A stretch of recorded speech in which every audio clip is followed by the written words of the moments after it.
আসসালামু আলাইকুম এভরিওয়ান, কেমন আছেন সবাই? আশা করি সবাই ভালো আছেন। আপনাদের দোয়ায় আমিও ভালো আছি আলহামদুলিল্লাহ।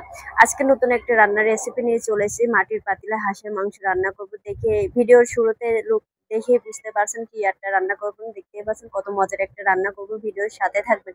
চলুন ভিডিওতে শুরু করা যাক। আমি মাটির পাতিল কিনে নিয়েছিলাম, অবশ্য মাটির পাতিল আপনার হাঁসের মাংসটা ছিল ২টা। হাঁসের মাংস আমি লবণ, হলুদ, মরিচের গুঁড়া দিয়ে ০.৫ ঘন্টার মতো মাখায় রাখছিলাম। মাখায় রাখার পরে এবার আমি সব উঠাই দিয়েছি পাতিলের ভিতরে। মাটির পাতিলে উঠাই দেওয়ার পরে এবার আমি আস্তে, আস্তে সব মসলা দিয়ে দেবো। আপনারা ভিডিওর সাথে থাকবেন।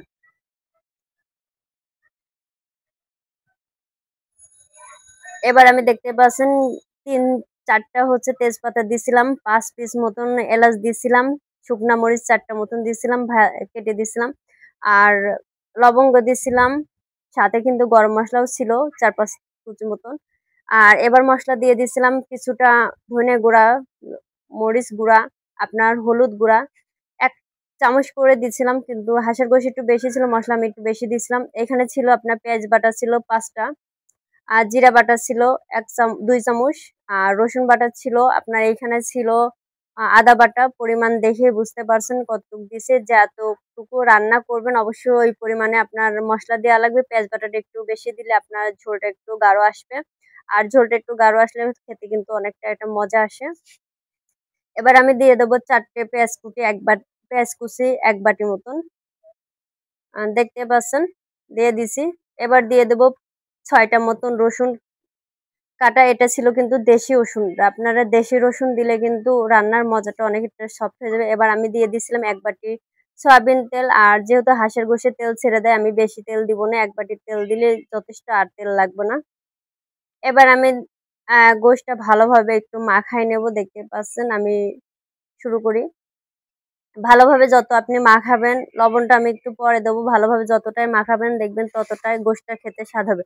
আর গোশের সাথে লবণ, হলুদ, মসলা যদি গোশের ভিতরে না যায় একটু খেতে ভালো লাগে না। আমি এভাবে একটু মাখায় নিলাম। আপনারাও বাসায় ট্রাই করবেন অবশ্যই। আর ভিডিওটির সাথে থাকবেন।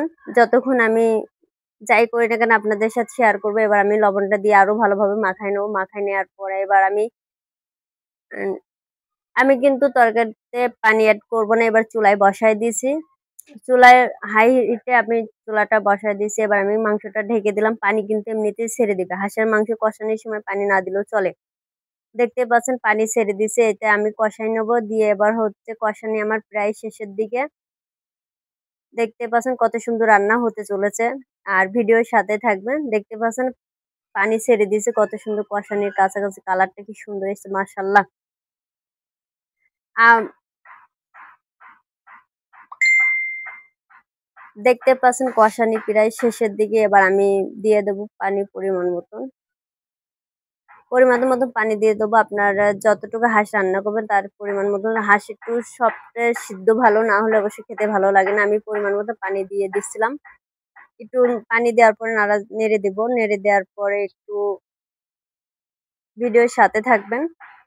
এবার হচ্ছে আমি ০.৫ ঘন্টার মতন চাপা দিয়ে রাখবো, ঢাকনা দিয়ে রাখবো। দেখতে পাচ্ছেন চুলাটা কত সুন্দর। হাঁড়িটা কিন্তু আমার অনেক পছন্দ একটা হাঁড়ি, দেখতে পাচ্ছেন মাটির হাঁড়ি। এবার দেখতে পাচ্ছেন কেমন টকবক করে ফুটে এসছে। আমার ঝোল কিন্তু কমে এসছে মাশাআল্লাহ। ফাইনালি রান্না শেষের দিকে পেঁয়াজ বেরেস্তা করে আমি দিয়ে দিছি। দেখতে পাচ্ছেন রান্নাটা কিন্তু অনেক সুন্দর হয়েছে মাশাআল্লাহ। সবার কার কাছে কেমন লাগছে ভিডিওটি অবশ্যই কমেন্ট করে জানাবেন। দেখছেন কত একটু ঠান্ডা হয়ে গেলে কিন্তু মাংসের তেলটা ছেড়ে দেয়। এই দেখতে পাচ্ছেন মাশাআল্লাহ। ঠান্ডা হওয়ার পর আপনাদের সাথে ভিডিওটা শেয়ার করলাম। দেখতে পাচ্ছেন কত সুন্দর একটা রান্না হয়েছে। যে যেখান থেকে ভিডিওটা দেখছেন অবশ্যই কমেন্ট করে জানাবেন কোথা থেকে ভিডিওটা দেখছেন। লাইক, শেয়ার করে পেজের পাশেই থাকবেন। ইউটিউব থেকে দেখলে অবশ্যই শেয়ার করবেন। আর ফাইনালি আমার রান্না শেষের দিকে এবার আমি আলাদা একটা বাটিতে বেড়ে নিচ্ছি। দেখতে পাচ্ছেন কত সুন্দর একটা রান্না হয়েছে। এবার আমি ভাত আর তরকারি খাওয়ার জন্য বেড়ে নিয়েছি। খাওয়ার পরে অনেক একটা মজা।